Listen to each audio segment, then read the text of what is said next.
In this screencast, I will show you how to edit your course offerings as well as to offer more than one course offering during a particular flex period. And I'll tell you why you might want to do that and how to actually schedule them on the calendar so the students can see them. So as you can see in the last screencast, I made 6 different course offerings for Andy. So if you want to edit this is the one he, click on edit. This is the one he has for the Civil War test. What's great about this is once you create them, they are in your system, so they'll be there every time. So let's say he did the Civil War test and the next one is the World War II test or Reconstruction, whatever it might be. He can just go in and switch Civil War to Reconstruction and edit this part, click update, and it's there. So you don't really necessarily have to recreate the wheel. You can just update what it looks like. Now again, this one's for a capacity of 25. So if he's offering a review flex period for the upcoming Civil War test. All right, so that's how you can go in and edit them. You can edit any one of these. Just make sure after you make any edits, you click update. Then, let's say, remember you have to have at least 25 slots in during your flex period offered to kids. So you can have up to 25 people in your classroom. Not that you would all the time, but you have to have that many slots so we have coverage. But let's say you really need to meet with 5 students who are falling behind. Yet you need 20 more slots so you can get your 25. So in this particular case down here, Andy's got one for support that says, are you falling behind in my class and need some time to talk to me and make a plan for success? Then this is a flex period for you. So Andy might think, well, you know what? I can't get to 25 kids in a 35-minute class period. It just doesn't, or a flex period just doesn't make sense. But I can probably get to 5 and do a fairly good job with those 5. So he would offer that as one option.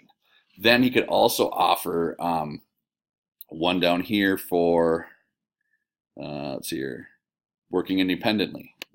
So these kids are just coming in. It could be something for Andy's class. It could be they're caught up in Andy's class. They just need a spot to work on for another class period, or they're going to read silently. It's just independent work time. So we can offer that for 12 spots.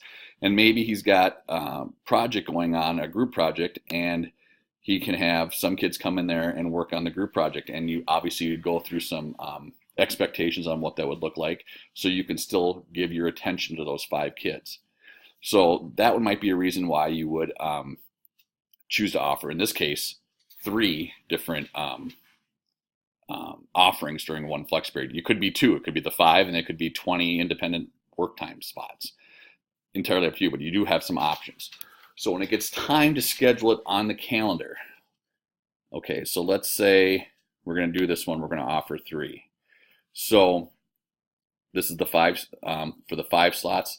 Let's say for June 11th, I'm going to offer that one.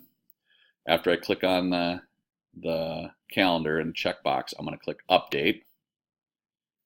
Now keep in mind also that when we launch this in the fall, when we begin, we're only going to offer it on Wednesdays and Thursdays, the 2 days a week flex. But I wanted to make sure you saw all the different places you could offer. Notice it's just the calendar that you see here is only Monday through Friday.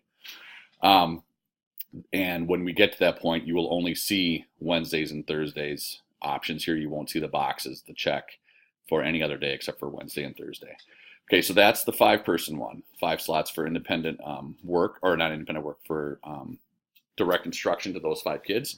Then on this one, it's the independent work. And I'm going to choose that as 11 again and update. And here is the group work for 8, so choose that for 11 again. Oh, and one more thing, just to make it easier on the kids, if you go down here, configure option for audience, and you select 7th, because you just want this for 7th graders to see, that way they're not seeing all the 8th grade offerings when they open up the schedule. You click on that, and then click done. And let's go back and do that for the other ones as well. Just 7th grade. Now, granted, you could do it for, for your team. It doesn't, or only the classes you teach, it just gets a little cumbersome trying to figure it out. So this will just keep it simply to 7th grade. If you get to the point where you're going to offer something like Andy down here has one on, it's a discovery course on Marvel Universe and you want to open up that to 7th and 8th, you can do that as well. All right, so we click on that, and that's being offered. Those 3 courses are now being offered on the 11th. We can also go back in here and edit this first one where it's the 25. We're going to, excuse me, click on that, done, and then we're going to offer this one on the 12th and update. So now, if we go to the admin calendar, oops, I'm sorry, that's not it. We go to the offerings calendar and we go to next Tuesday the 11th. Oops, looks like I only did 2 of the 3 there. Let's go back to my offerings. Let's see here, did I get this one on the 11th? Yes. Did I get this one on the 11th? Yes. Did I get this one on the 11th? Oh, I forgot to hit update on that one, I bet. Update.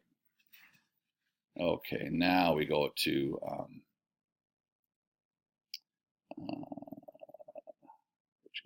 offerings calendar. And we look to next week. There's the 3 for Andy's offering on that one day to get the support for meeting with students individually, those 5. Independent work for the 12, I think. And then the 8 here. And then he also has the discovery one for the Marvel Universe. That's it. Pretty easy.